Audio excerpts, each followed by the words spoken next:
Hafide, and welcome back to Weekend Edition. This is Rehash, where we recap the big stories of the past week. And I'm going to start to my right.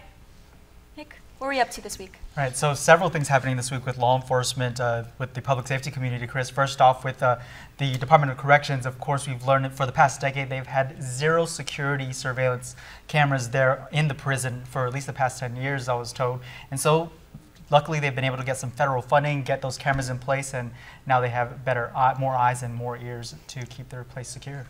That's good news. Well, so last week, as you all know, Judge Frances Gateway, she ruled on the plebiscite case. She ruled that Native inhabitants only vote is unconstitutional.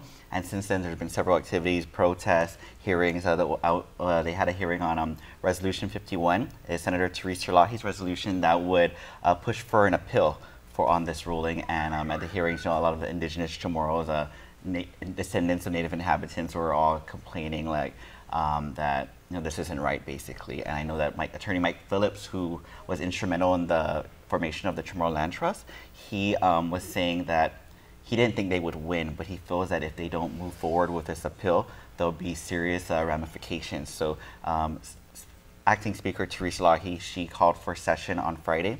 So they're currently discussing to see whether or not to move forward with the support of an appeal. So. Anissa? Okay, well, we've kind of done some similar stories throughout the past year. It's been a chronic issue at FB Leon Guerrero Middle School, which is truancy. And so the back gate is surrounded by this jungle area, and a lot of students just run out the back gate into the jungle and skip school. And so a GWA employee was out checking the water pump station earlier this week and saw 20 students just sitting in the jungle on this couch. They all ran away as soon as he got there, but he reported it. So we followed some deputy special marshals from DOE.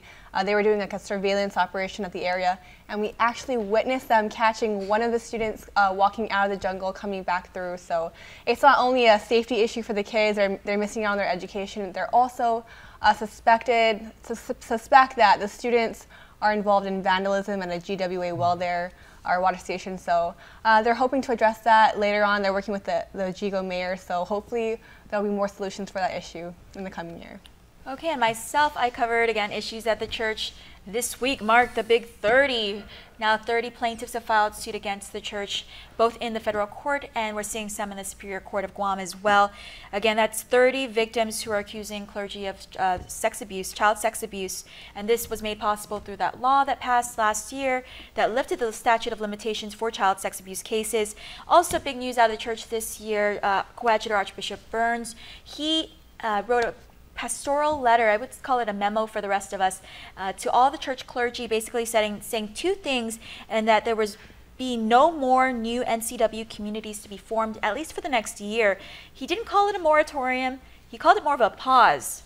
And so this is enough time for another priest to kind of review the NCW and their practices. And he also, the second thing that pastoral letter stated was that all masses are to be celebrated the same. So again, there's been a big divide in the Catholic Church. Burns hopes that this could bring a lot of that division and close that division up. And if you have any news stories for any of us here at KUAM, you can email us at reporters@kuam.com.